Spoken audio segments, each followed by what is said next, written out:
Jay-Z in trouble as Diddy turns him in during confession. Jay-Z. You want to know why there's no vindication for me? Because for 4 years, I've been screaming, not just Diddy, but Diddy and Jay-Z are monsters. And the victim-making machine kept going on. Jay-Z has been notable by his silence since these charges were brought against Diddy. Why do you think that is? Because that's what he does.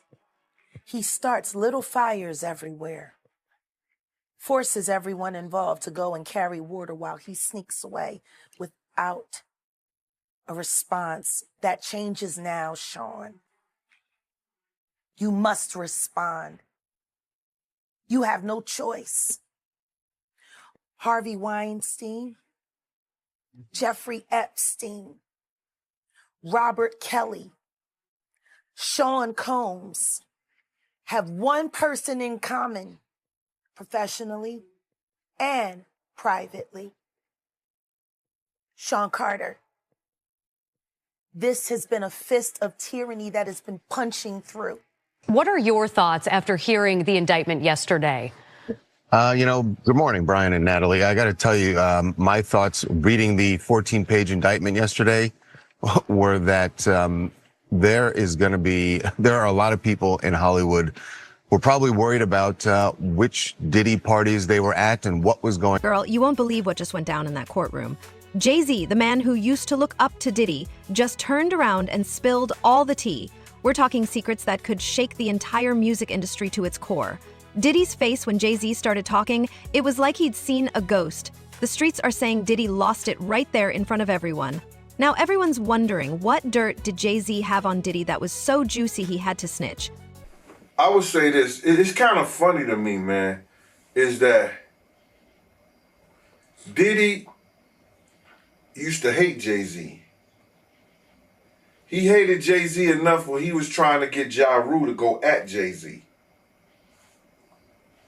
This is back in the early 2000s.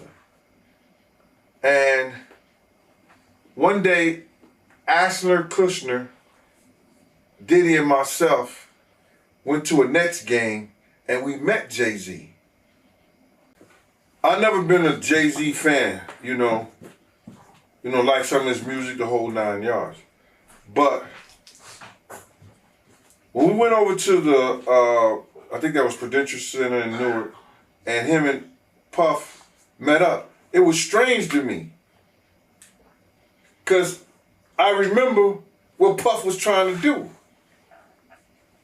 And then both of them, they was talking about something amongst each other, amongst all of us, and laughing and joking with each other. Then over the years, I see them giving garden parties. You understand what I'm saying? You could tell that the people in power had gave that ring to Diddy, and Jay was next in line. So to separate him, when in fact they may be two of the same, but because Jay-Z is low-key, that low-key sneaky shit, and Diddy is, and was, rambunctious, just out with it, it don't mean that they not two of the same. One just a little quieter with his shit. What happened at the basketball game? When they ran into, you guys ran into Jay-Z? They was just talking. They was talking amongst each other about their little white girls. They little skinny white girls. And I mean, did Diddy always say negative things about Jay around you? The time he was trying to get Ja Rule to go at Jay, yeah. He was. They worked it out. Was there a reason behind it? I couldn't tell you the reason behind it. It was probably because Big had died. I don't know what it was, man. I don't know why he wanted Ja Rule to go at Jay. I guess if he kept them beefing or kept them into some bullshit, he could rise up in between both of them. You know what I mean? Yep. It definitely was some snake shit. Remember when Jay-Z was just Dizzy's little sidekick? Those days are long gone. We're talking ancient history, like flip phones and MySpace. Back in the day, Jay-Z was just another hungry rapper trying to make it big, and Diddy was the king of the hip-hop castle. Diddy took Jay under his wing, showed him the ropes, and probably thought he was grooming the next generation of talent. But chilly, he had no idea he was nurturing a lion. Fast forward to today, and Jay-Z walks into that courtroom like he owns the place, and let's be real, he kind of does. We're not just talking about a successful rapper anymore. This is Jay-Z, the billionaire businessman, the empire builder, the man who went from selling CDs out of his car to selling out stadiums. The moment he stepped into that courtroom, you could feel the energy shift. A lot of people are saying or asking, is Jay-Z next? Again, Sister Jaguar Wright been talking about this. Jaguar Wright says Diddy better start snitching. Jay-Z is next, calls out celebs who supported Diddy. We are back on the Real Life Productions channel, which I'll leave in the description for you guys to check out more and even subscribe, man. Hey.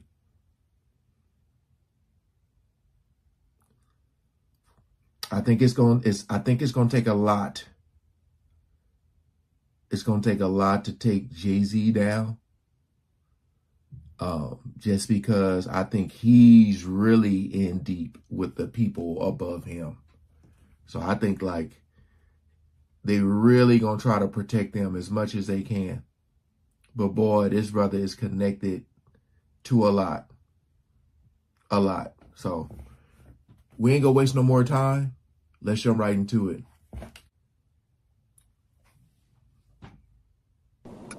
So what are your thoughts on all the his celebrity friends that denounced those allegations and were like, this is false, and you know, Liars. they were saying, yeah, should they speak up now? Should they speak up now? I think it's getting a little too late for those who are complicit. For the victims who have been too afraid to come forward because the diddler has been running around with impunity. The diddler. It's time for all of the victims to come forward. But for the people that have been denying it, you know what? Let's not be coy. You know, I am Jaguar. So let's just keep it a buck. Let's keep it a bean. Stevie J should be charged. Mary J. Blige should also be charged. Jennifer Lopez should definitely be charged. Should I keep going? I mean, you're hitting it on. Jay-Z should be charged. Khaled should be charged. Rick Ross should be charged. Usher should be charged and tried with him. Off of Justin Bieber alone. Now, Carisha and Rick Ross just sat down together in an interview. Yeah, I know. Two Diddy doo-wop bops. What a reunion. Only thing they got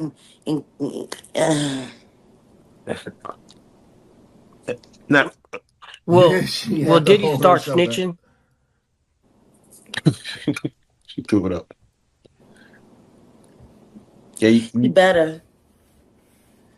He better. But the only thing I'm interested in him talking about is... So, I know what she's saying, like, Diddy, again, this is all on if he make it to trial, but probably in order for him to get less time, he's going to have to take down a lot of people with him. That's the main reason why I said I don't know if it's going to make it to trial. You know, Because if Diddy talks, ooh-wee. Oh. Unless he's like just done. Unless he's like, you know, I can't do no 20 years in jail. You know. Like if they say, you know, we're gonna give you 30 years. If you talk, we give you 20. I don't know. I can't do no 20 years. I ain't gonna say nothing. But here's the real tea. When Jay-Z's testimony began, the whole room went silent. You could hear a pin drop, or in this case, probably a diamond earring. Everyone was leaning in, holding their breath, waiting to hear what bombs Jay-Z was about to drop. And what he said next had everyone's jaws on the floor. It wasn't just the words, it was how he said them. Cool, calm, and collected, like he was reading a grocery list instead of exposing industry-shaking secrets. Jay-Z laid it all out, piece by piece, painting a picture that had people gasping and shaking their heads. He talked about deals gone wrong, promises broken, and a side of the music industry that most people never see.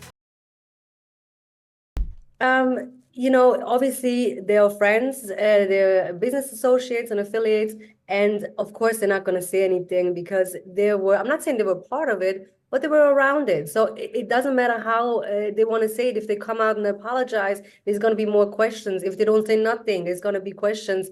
I have heard some things about the camp from Jay-Z, not from Jay-Z itself, and seen some things as well, I would say, but I want to be very careful here.